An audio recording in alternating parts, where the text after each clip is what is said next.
Salut, welcome to CAMEROON WAHALA.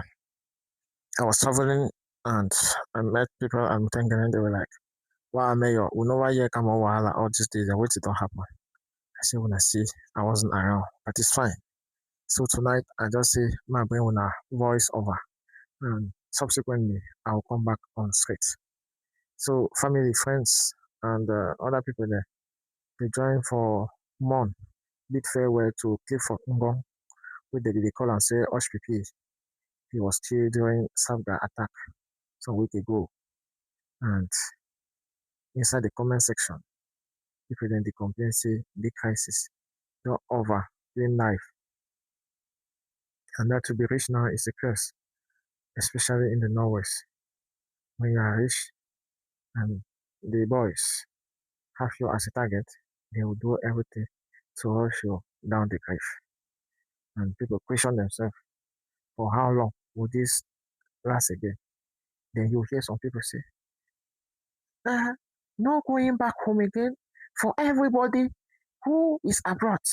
If you are abroad, going back home is so unsafe. And I ask the question, is that a solution? Is that a solution? Fuck no, it is not a solution. It cannot be a solution. Some of us know these guys. At both ends of the split, we benefit some largesse from the power that have chosen the military solution, and sometimes some favor from those who are holding arms in the bush. Is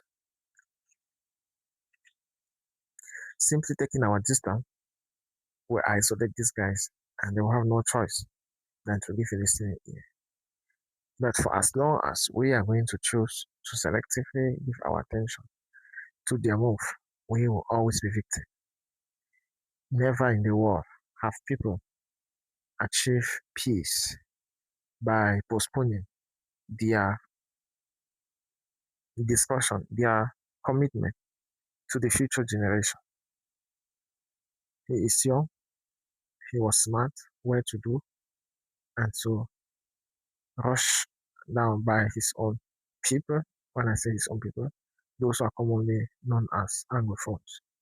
And it is just another story, just another statistics of so many other Anglophones who have died. And it's easy to wish him rest in peace. It's easy to curse the ambas.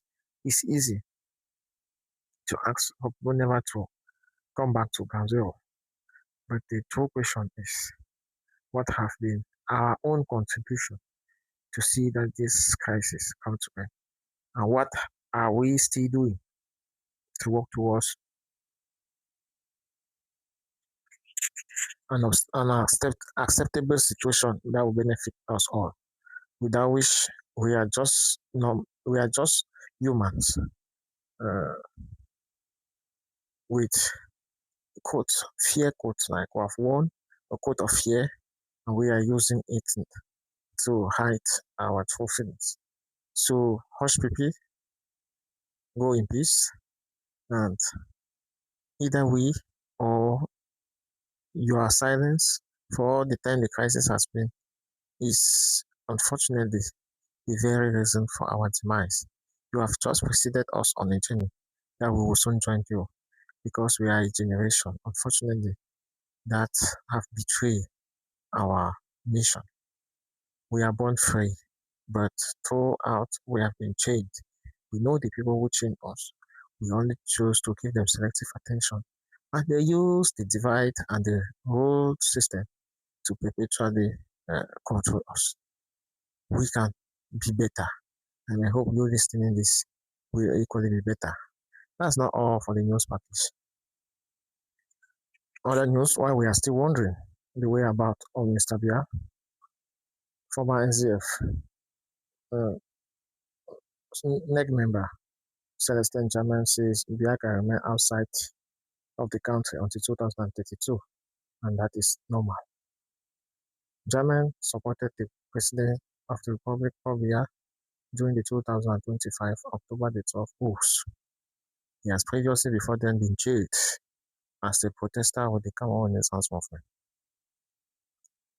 The 50th politician has a controversial view since his return in Cameroon in the 90s and has since then participated in so many TV and radio debates where he has probably been known for his Republican stance as far as contributing to nation building is concerned. What Djamen lacks and so many other young Cameroonian politicians, of course, is uh, state free, is to be focused to achieve an ideology and not necessarily to fit your stomach. And the essential part of Cameroonian think that such comment is just a demonstration of somebody who lacks vision for himself, talk less of the country. And some people question why did he limit himself only to 2032? He could drive even up to 2050. There is a drink called Bullet. Bullet get power. I once tested and it spoke to tongue. Cheap popularity. Hungry, no good at all. Not them bullet.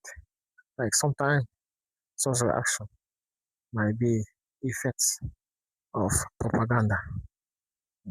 Running some kind of information, some kind of opinion, just to get interested, existing, and of course to seduce the power in place to give you some privileges. Most people have since Momo's entry into the government suspected that Celestin Djamen is of all odds to follow his footsteps, and such outing just further betrays what the commoner are already thinking about the politician. People dominantly spoke about his hunger and his desire to have something to eat. I don't know how far that can be true, but I trust the judgment. Those who are commenting as they are mostly Cameroonian taking interest in Cameroon Wahala. That was it for this edition. How be yours again? The indomitable Lion just secure their fixture against host Moroccan country for the semi-final of the 2026 FIFA Women African Football Women Competition, the WA AFCON. Until we meet again, bye from here.